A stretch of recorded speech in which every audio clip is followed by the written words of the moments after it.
Dans le psaume 65, à partir du verset 2, le Bible.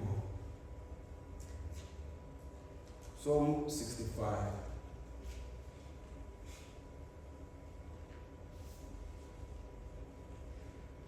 Avec confiance, tenez la commande à Christ Jésus. Psalm 65. Avec confiance, ô Dieu, on te louera dans Sion, et l'on accomplira le vœu qu'on t'a fait. Ô toi qui écoutes la prière, tous les hommes viendront à toi. Les iniquités macabres qui pardonnent nos transgressions. Heureux celui que tu as choisi et que tu as amené à ta présence, pour qu'il habite dans tes parvis. Nous nous rassasierons du bonheur de ta maison, de la sainteté de ton temple. Dans ta bonté, tu nous exauces par les prodiges.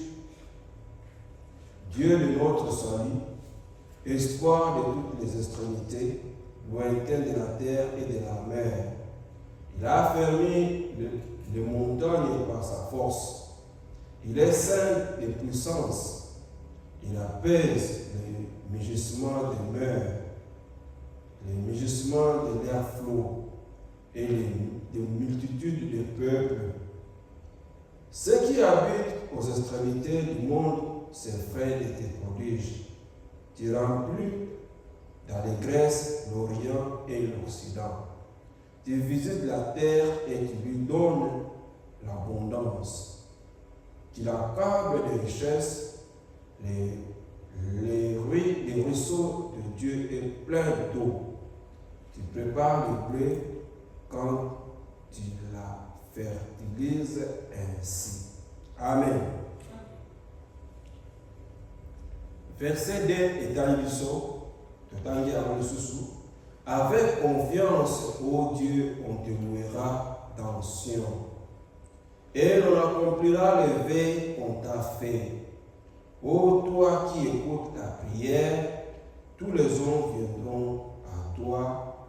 L'iniquité macabre, tu pardonnes nos transgressions. Heureux celui que tu as choisi et qui tu as mis à ta présence. Amen.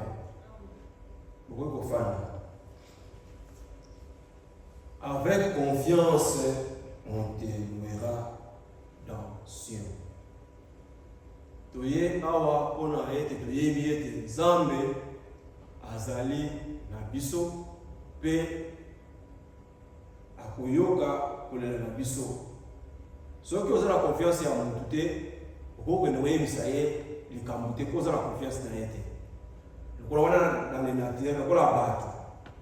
So oza na confiance ya mutu nde yo okende koyebisa mutu wana likambo oyo ezali secret bien ezali osala yo pasi po yebi soki olake koyebisa mutu wana akopesa ngai conseil, mutu wana nde akopesa ngai solution ya likambo oyo ngai naza na yango. Sikoyo awa confiance David azoyemba na kantiki oyo alobi ete na confiance nyonso nde nkolo tokoya na montagne ya Sion ezali bangomba. Sion ezali ngomba oyo bana na Nzambe bakende bajuif bakendaka kobonda.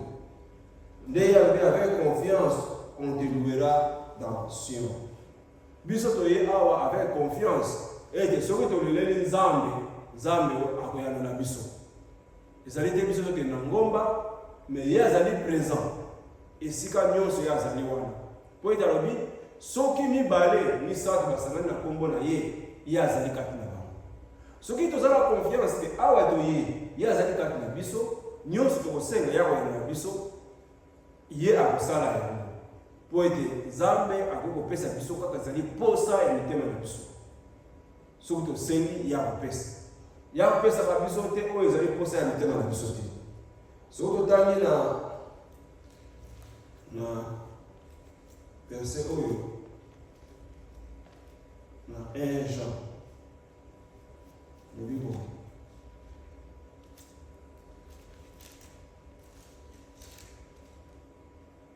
Dans 1 Jean chapitre 5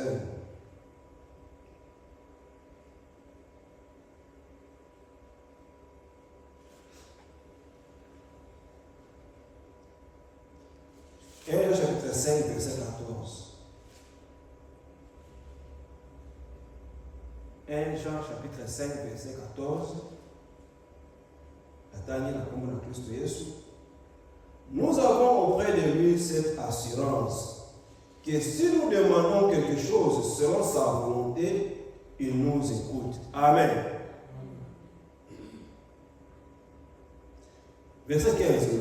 Et si nous savons qu'il nous écoute, quelque chose que nous demandions, nous savons que nous possédons la chose que nous lui avons demandé. Amen.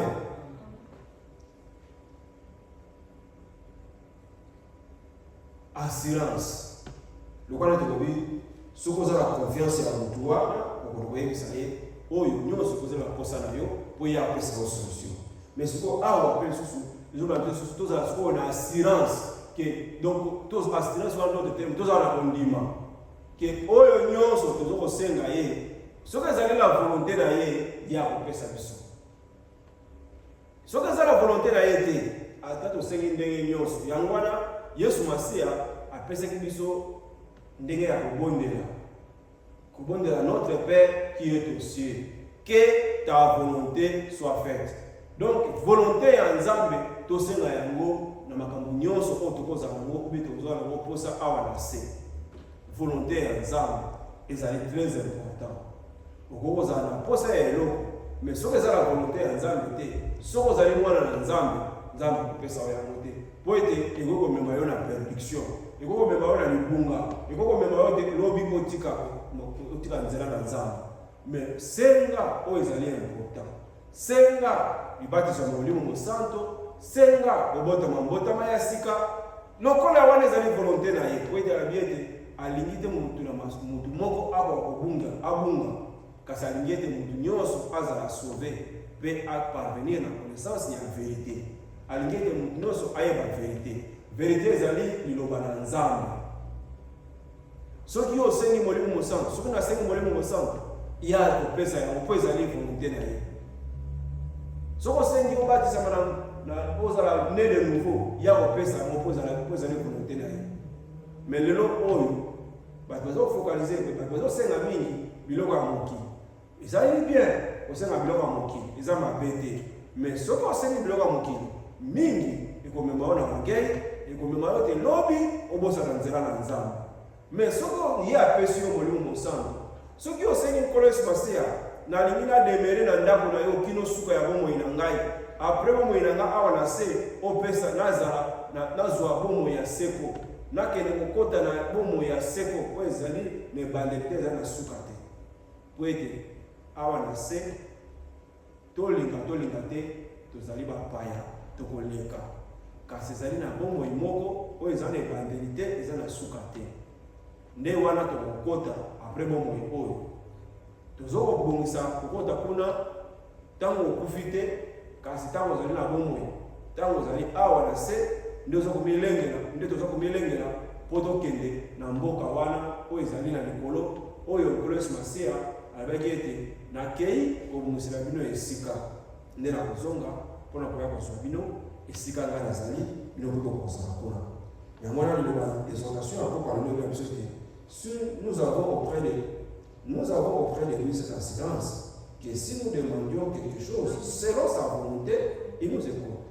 Tika ete nkolo abakisa oyo ezangi na lete ya oyo na litangi oyo totangi na mitema na biso ye moko akontinue kolobela biso ye moko akontinue kopesa biso makasi po ete mosusu akoki kosala yango te soki ye moko nkolo Yesu Masiya te ye nde akoki kopesa biso lisusu foi na mitema na biso ete koyeba ete mokili oyo ekomi na suka toyeba komilengela toyeba kozwa assurance